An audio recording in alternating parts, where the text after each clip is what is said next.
हर हर महादेव। जय शिव शंकर। मेरे भक्ति सागर 1260 राधे चैनल में आप सभी भक्तों का स्वागत है। आप सभी भक्तों पर गणेश भगवान की कृपा बनी रहे। इस वीडियो को ज़्यादा से ज़्यादा शेयर करना, लाइक शेयर सब्सक्राइब जरूर करना, कमेंट में जय श्री गणेश भगवान की जरूर लिखना। बुधवार व्रत कथा। समतापुर नगर में मधुसूदन नामक एक व्यक्ति रहता था। वह बहुत धनवान था। मधुसूदन का विवाह बलरामपुर नगर की सुंदर लड़की संगीता से हुआ था। एक बार मधुसूदन अपनी पत्नी को लेने बुधवार के दिन बलरामपुर गया। मधुसूदन ने अपनी पत्नी के माता पिता से संगीता को विदा कराने के लिए कहा। माता पिता बोले, बेटा आज बुधवार है, बुधवार को किसी भी शुभ कार्य के लिए यात्रा नहीं करते। लेकिन मधुसूदन नहीं माना। उसने ऐसी शुभ अशुभ की बातों को न मानने की बात कही। दोनों ने बैलगाड़ी से यात्रा प्रारंभ की। 2 कोस की यात्रा के बाद उसकी गाड़ी का एक पहिया टूट गया। वहाँ से दोनों ने पैदल ही यात्रा शुरू की। रास्ते में संगीता को प्यास लगी। मधुसूदन ने उसे एक पेड़ के नीचे बैठाकर जल लेने चला गया। थोड़ी देर बाद जब मधुसूदन कहीं से जल लेकर वापस आया तो वह बुरी तरह हैरान हो उठा, क्योंकि उसकी पत्नी के पास उसकी ही शकल सूरत का एक दूसरा व्यक्ति बैठा था। संगीता भी मधुसूदन को हैरान देखकर रह गई। वह दोनों में से कोई अंतर नहीं कर पाई। मधुसूदन ने उस व्यक्ति से पूछा, तुम कौन हो और मेरी पत्नी के पास क्यों बैठे हो? मधुसूदन की बात सुनकर उस व्यक्ति ने कहा, अरे भाई, ये मेरी पत्नी संगीता है। मैं अपनी पत्नी को ससुराल से विदा करा कर लाया हूँ। लेकिन तुम कौन हो जो मुझसे ऐसा प्रश्न कर रहे हो? मधुसूदन ने कहा, तुम जरूर कोई चोर या ठग हो। ये मेरी पत्नी संगीता है। मैं इसे पेड़ के नीचे बैठाकर जल लेने गया था। इस पर व्यक्ति ने कहा, अरे भाई, झूठ तो तुम बोल रहे हो। संगीता को प्यास लगने पर जल लेने तो मैं गया था। मैंने तो जल लाकर अपनी पत्नी को पिला भी दिया। अब तुम चुपचाप यहाँ से चलते बनो, नहीं तो किसी सिपाही को बुलाकर तुम्हें पकड़वा दूंगा। दोनों एक दूसरों से लड़ने लगे। उन्हें लड़ते देख बहुत से लोग वहाँ एकत्रित हो गए। नगर के कुछ सिपाही भी वहाँ आ गए। सिपाही उन दोनों को पकड़कर राजा के पास ले गए। सारी कहानी सुनकर राजा भी कोई निर्णय नहीं कर पाया। संगीता भी उन दोनों में से अपने वास्तविक पति को नहीं पहचान रही थी। राजा ने दोनों को कारागार में डाल देने के लिए कहा। राजा के फैसले पर असली मधुसूदन भयभीत हो उठा। तभी आकाशवाणी हुई, मधुसूदन, तूने संगीता के माता पिता की बात नहीं मानी और बुधवार के दिन अपनी ससुराल से प्रस्थान किया। ये सब भगवान बुद्धदेव के प्रकोप से हो रहा है।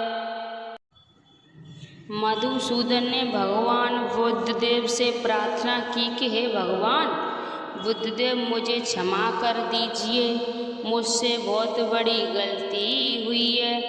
भविष्य में अब कभी बुधवार के दिन यात्रा नहीं करूँगा और सदैव बुधवार को आपका व्रत किया करूँगा। मधुसूदन ने प्रार्थना करने से भगवान बुद्धदेव ने उसे क्षमा कर दिया। तभी दूसरा व्यक्ति राजा के सामने से गायब हो गया। राजा और दूसरे लोग इस चमत्कार को देख हैरान हो गए। भगवान बुद्धदेव की इस अनुकंपा से राजा ने मधुसूदन और उसकी पत्नी को सम्मानपूर्वक विदा किया। कुछ दूर चलने पर रास्ते में उन्हें बैलगाड़ी मिल गई। बैलगाड़ी का टूटा हुआ पहिया भी जुड़ हुआ था। दोनों उसमें बैठकर समतापुर की ओर चल दिए। मधुसूदन और उसकी पत्नी संगीता दोनों बुधवार को व्रत करते हुए आनंद पूर्वक जीवन यापन करने लगे। इस तरह भगवान बुद्धदेव की कृपा से उनके यहाँ खुशियाँ बरसने लगी। इस तरह जो स्त्री पुरुष विधिवत बुधवार का व्रत करके व्रत कथा सुनते हैं, भगवान बुद्धदेव उसकी सभी कष्ट दूर करते हैं। भगवान गणेश सब उसकी मनोकामना पूरी करते हैं। बोलिए गणेश भगवान की जय। गणेश भगवान की कथा। एक बुढ़िया थी, वह बहुत ही गरीब और अंधी थी। उसके एक बेटा और बहू थे। वह बुढ़िया सदैव गणेश जी की पूजा किया करती थी। एक दिन गणेश जी प्रकट होकर उस बुढ़िया से बोले, बुढ़िया माँ, तू जो चाहे सो मांग ले। बुढ़िया बोली, मुझसे तो मांगना नहीं आता, कैसे और क्या मांगूं? तब गणेश जी बोले, अपनी बहू बेटे से पूछकर मांग ले। तब बुढ़िया ने अपने बेटे से कहा, गणेश जी कहते हैं तू कुछ मांग ले, बता मैं क्या मांगूं? पुत्र ने कहा, माँ तू धन मांग ले। बहू से पूछा तो बहू ने कहा, नाती मांग ले। तब बुढ़िया ने सोचा कि ये तो अपने अपने मतलब की बात कर रहे हैं। अतः उस बुढ़िया ने पड़ोसिन से पूछा तो उन्होंने कहा, बुढ़िया तू तो थोड़े दिन जिएगी, क्या तू धन मांगे और क्या नाती मांगे? तू तो अपनी आँखों की रोशनी मांग ले, जिससे तेरी जिंदगी आराम से कट जाए। इस पर बुढ़िया बोली, यदि आप प्रसन्न हो तो मुझे 9 करोड़ की माया दें, निरोगी काया दें, अमर सुहाग दें, आँखों की रोशनी दें, नाती दें, पोता दें और सब परिवार को सुख दें और अंत में मोक्ष दें। ये सुनकर तब गणेश जी बोले, बुढ़िया माँ, तूने तो मुझे ठग लिया। फिर भी जो तूने मांगा है वचन के अनुसार सब तुझे मिलेगा। और ये कहकर गणेश जी अंतर ध्यान हो गए। उधर बुढ़िया माँ ने सोचा, कुछ मांगा हुआ सब कुछ मिल गया। ये गणेश जी महाराज, जैसे तुमने उस बुढ़िया माँ को सब कुछ दिया वैसे ही सबको देना। बोलिए गणेश भगवान की जय। गणेश भगवान की एक और व्रत कथा।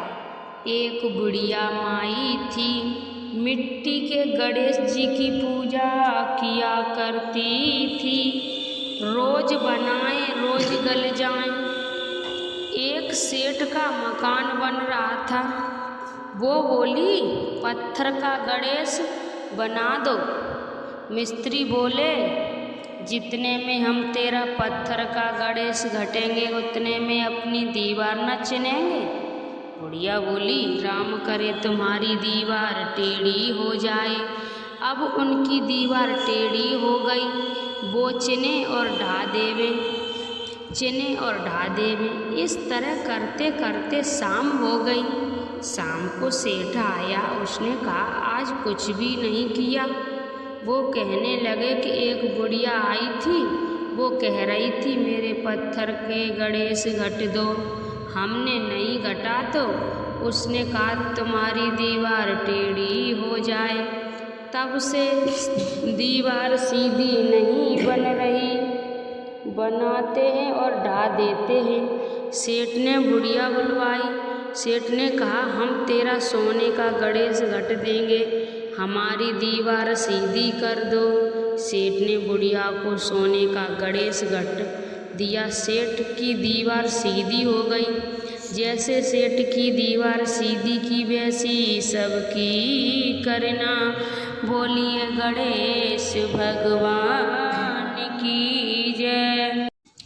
गणेश भगवान की एक और व्रत कथा।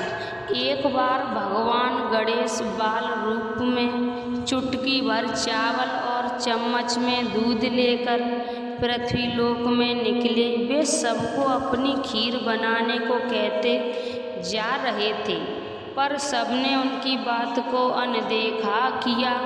इसी दौरान एक गरीब बुढ़िया ने उनकी खीर बनाना स्वीकार कर एक भगोना चूल्हे पर चढ़ा दिया। इस पर गणेश जी ने घर का सबसे बड़ा बर्तन चूल्हे पर चढ़ाने को कहा। बुढ़िया ने बाल लीला समझते हुए घर का बड़ा भगोना उस पर चढ़ा दिया। कुछ देर में ही एक चमत्कार हुआ। गणेश जी के दिए चावल और दूध बढ़ गए और पूरा भगोना उससे भर गया। इसी बीच गणेश जी नहाने के बाद खीर खाने की बात कहते हुए वहाँ से चले गए।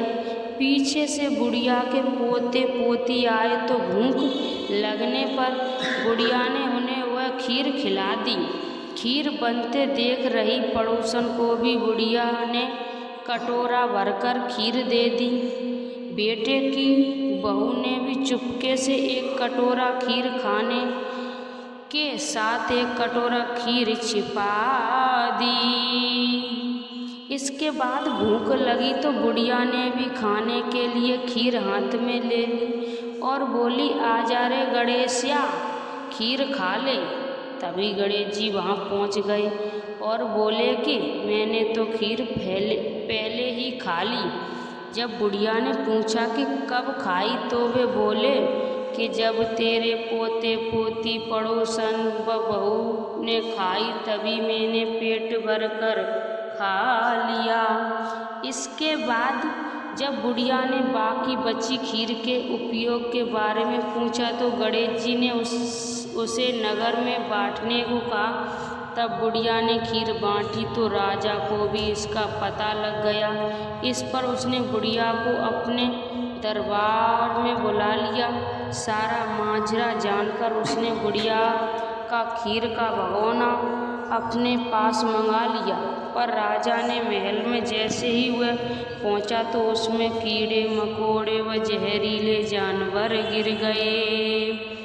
ये देख राजा ने वह बर्तन वापस बुढ़िया को दे दिया तो उसके घर ले जाते ही वापस पहले जैसा हो गया। इसके बाद बुढ़िया ने फिर गणेश जी से बची हुई खीर के उपयोग के बारे में पूछा तो उन्होंने झोंपड़ी के कोने में गाड़ देने को कहा।